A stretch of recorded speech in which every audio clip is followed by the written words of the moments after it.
YSR Congress party political advisory కమిటీని ప్రకటించిన విషయం తెలిసిందే. మొత్తం 33 మంది నాయకులను పాక్ మెంబర్లుగా పార్టీ నియమించింది. పాక్ శాశ్వత ఆహ్వానితులుగా పార్టీ రీజనల్ కోఆర్డినేటర్లు ఉంటారు. పాక్ కన్వీనర్ గా సజ్జల రామకృష్ణారెడ్డి వ్యవహరిస్తున్నారు. పార్టీ రాష్ట్ర ప్రధాన కార్యదర్శిగా షేక్ ఆసిఫ్, క్రమశిక్షణ కమిటీ సభ్యులుగా తోపుదుర్తి ప్రకాష్ రెడ్డిలను నియమించారు.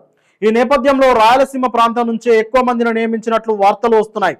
ఈ ప్రాంతం నుంచి ఏ నాయకులు ఉన్నారో చూద్దాం. కన్వీనర్ గా సజ్జల రామకృష్ణారెడ్డి కడప జిల్లా, క్రమశిక్షణ కమిటీ సభ్యుడు తోపుదుర్తి ప్రకాష్ రెడ్డి రాప్తాడు నియోజకవర్గం అనంతపురం జిల్లా, పెద్దిరెడ్డి రామచంద్రారెడ్డి మాజీ మంత్రి చిత్తూరు జిల్లా రెడ్డి సామాజిక వర్గంలో ఆయనకు గట్టి పట్టు ఉంది.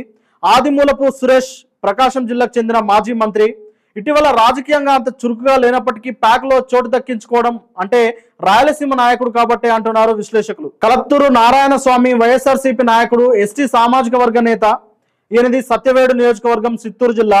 మాజీ మంత్రి ఆర్కే రోజా నగరి నియోజకవర్గం చిత్తూరు జిల్లా. వైఎస్ అవినాష్ రెడ్డి ప్రస్తుత కడప ఎంపీ కడప జిల్లా.